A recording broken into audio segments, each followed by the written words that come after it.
Good morning. ये देखो, ये कॉम्प्लेक्स कोऑर्डिनेशन कंपाउंड है। इससे प्रत्येक साल क्वेश्चन 4 से 5 नंबर का +2 में, पार्ट 1 बीएससी में, पार्ट 1, पार्ट 2, पार्ट 3 में, मेडिकल इंजीनियरिंग, ये सभी में इसका क्वेश्चन आता है। ये देखो, इसमें कोऑर्डिनेशन कंपाउंड होता क्या है। कह रहा है कि यदि इसमें कोई भी एटम मॉलिक्यूल आपस में यदि कॉम्प्लेक्स फॉर्मेशन होता है, कॉम्प्लेक्स फॉर्मेशन में सबको हम लोग अलग अलग उसका डिस्ट्रीब्यूशन इसमें दिखाते हैं। जो आपस में कॉम्बिनेशन करके बॉन्ड फॉर्मेशन करता है वह कोऑर्डिनेशन कंपाउंड ही कहलाता है। जो ये अभी हम बता रहे हैं सेंट्रल, यहाँ देखो, द सेंट्रल मेटल आइटम और cation which is surrounded by a suitable number of anion or neutral molecules and usually retain its identity in solution as well as in solid state is called coordination compound. Just for example here, this is a complex compound as copper, ammonia and sulfate. यहाँ तो इसमें correct the electrovalency of copper is 2. In this compound the electrovalency of copper is 2, which is, यदि हम लोग इसको अलग करेंगे यहाँ से, ये सल्फेट निकल जाएगा और ये कंपाउंड बचेगा। सल्फेट पर होता है निगेटिव, यहाँ पर सल्फेट पर 2 निगेटिव हो जाएगा, तो कॉपर पर कितना होगा, 2 पॉजिटिव। यहाँ पर ये देखो, यही लिखा हुआ है कि ये जो कॉपर है इस पर क्या हो जाएगा, 2 positive, but it is surrounded by 4 ammonia molecules. लेकिन इस कॉपर के साथ ये जो 4 यहाँ देखो दिख रहा है ना, ये जो 4 अमोनिया मॉलिक्यूल है, ये जो दिखता है इसमें, ये 4 अमोनिया मॉलिक्यूल्स इसके सराउंडिंग में घूमते रहता है, जिसको हम लोग लिगेंड कहते हैं, अमोनिया मॉलिक्यूल्स। दीज आयंस और molecules attach to the central metal ion are called ligands. और यदि ये जो अमोनिया है, ये अमोनिया यदि सेंट्रल मेटल एटम के साथ यदि अटैच होता है तो हम लोग इसको कहते हैं लिगेंड। जो यहाँ पर देखो लिखा हुआ है, this is called ligand. A coordination compound generally contain 1 और मोर कॉम्प्लेक्स आयन, और ये जनरली एक या एक से अधिक कॉम्प्लेक्स आयन के साथ जुटा हुआ रह सकता है। जरा देख लो, इसमें CuNH3 का होल SO4 कंटेंस। इसमें से हम लोग क्या करेंगे कि ये देखो, जैसे ये SO4 को यदि हटा देंगे, यहाँ पर क्या होगा, 2+ हो जाएगा। ये कंपाउंड था, ये कॉम्प्लेक्स आयन हो गया।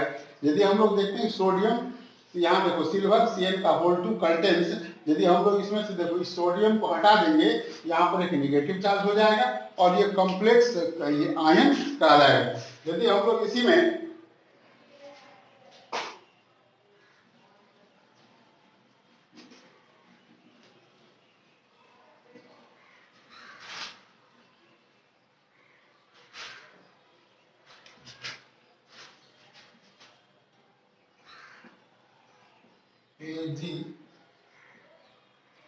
AgNH3 का होल 2 Cl contain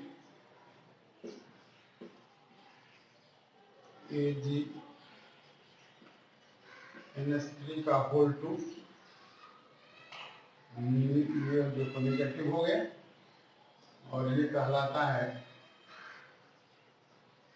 कॉम्प्लेक्स है।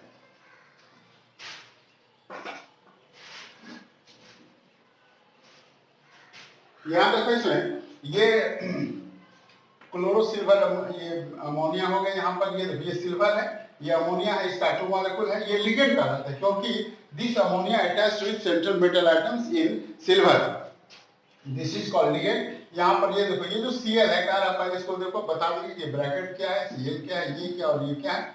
यहाँ पर कह रहा है कि ये कंटेंट, यदि हम लोग इस Cl को इसमें हटा लेंगे, यहाँ पर हो जाएगा नेगेटिव। जैसे देख लो, यहाँ पर लिखेंगे AgNH3 का होल 2, यदि इसमें से, यहाँ पर इसमें से यदि Cl को हटा लेते हैं, ये बना लेगा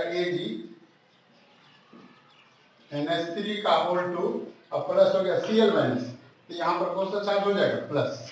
ये सब यहाँ माइनस है, यहाँ पर हो जाएगा प्लस। ये Cl माइनस है, ये हो जाएगा प्लस।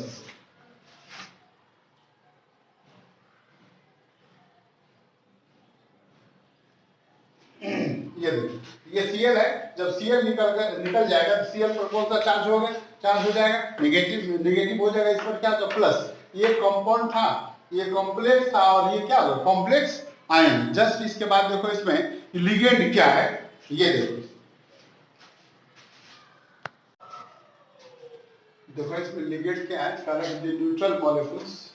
लिगेंड में, लिगेंड हम लोग किसे कहते हैं, तो लिगेंड का मतलब हो गया यदि किसी कॉम्प्लेक्स में सेंट्रल मेटल एटम के साथ यदि वो बॉन्ड फॉर्मेशन करता है, उसी को हम लोग कहते हैं लिगेंड। लिगेंड की संख्या एक या एक से अधिक भी हो सकता है। यदि न्यूट्रल मॉलिक्यूल्स और ions that surrounded the metal ion in a complex are known as ligand. तो ligand it means bind, मतलब बॉन्ड बनाना होता है। ligands are normally polar molecules, ये polar molecules होता है। जैसे देखो अमोनिया एक पैरा इलेक्ट्रॉन डोनेट कर सकता है, यहाँ पे H2O में देखो, या फिर आयन भी हो सकता है Cl आयन, OH पर माइनस आयन, Cl पर नेगेटिव आयन हो गए, correct, which have at least one unshared pair valence electron. Ligand वही हो सकता है जिसमें कम से कम एक पेयर इलेक्ट्रॉन डोनेट करने की कैपेसिटी रहता है। They get attached to the central metal ion by a coordinate bond, correct, they get attach, ये जुटा हुआ रहता है central metal ion by a coordinate bond, और ये कोऑर्डिनेट बॉन्ड के साथ ये जुटा हुआ रहता है। नेक्स्ट अभी और देखो इसके आगे हम लोग ये जो पढ़ेंगे, इसमें किसी तरह की दिक्कत होगी ये फिर से पूछ लेना लिगेंड क्या है, फिर लिगेंड के बारे में बताएंगे। अभी पोलर और नॉन पोलर ये पढ़ा भी होगा। कोवैलेंट बॉन्ड का ये सब पार्ट है, पोलर और non polar. Thank you, subscribe कर देना, आगे इससे हम बता दें कुछ।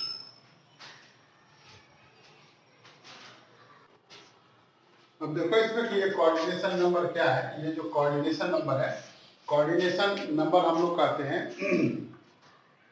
सेंट्रल मेटल, किसी भी कॉम्प्लेक्स में सेंट्रल मेटल के साथ जो भी कंपाउंड बॉन्ड बनाता है, इसी को हम लोग कहते हैं उसकी संख्या को उसको कहते हैं लिगेंड, और उसकी संख्या को कहते हैं कोऑर्डिनेशन नंबर। यहाँ देखो the total number of ligands attached to the central metal atom in the coordination sphere. यदि वह सेंट्रल मेटल एटम के साथ कोऑर्डिनेशन स्फीयर में जुटा हुआ रहता है तो उसकी संख्या को हम लोग कोऑर्डिनेशन नंबर कहते हैं, और इस कोऑर्डिनेशन नंबर को CN से डिनोट करते हैं कि the total number of ligands attached to the central metal atom in the coordination sphere is called coordination number, it is denoted by CN।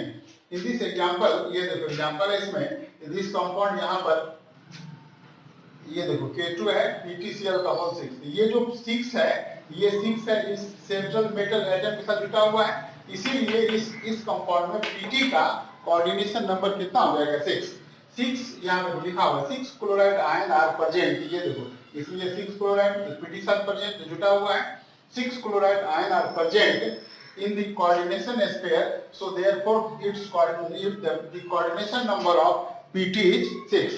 Next अलग ये कंपाउंड है, इसमें ये निकेल है, अमोनिया है, इसकी संख्या 4 और ये देखो Cl2 है। तो ये जो 4 यहाँ पर दिखता है, ये सेंट्रल एटम के साथ जुटा हुआ है। इस कॉम्प्लेक्स में इस सेंट्रल एटम के साथ ये देखो ये जुटा हुआ है, इस लिगेंड की संख्या 4 है, इसीलिए इस कंपाउंड का कोऑर्डिनेशन नंबर हो जाएगा 4। Thank you very much. Next अगले क्लास में इसके आगे हम और बताएंगे, बहुत इंपॉर्टेंट चैप्टर है, इसको निश्चित रूप से पढ़ना है। लाइक एंड सब्सक्राइब जरूर कर देना। Thank you.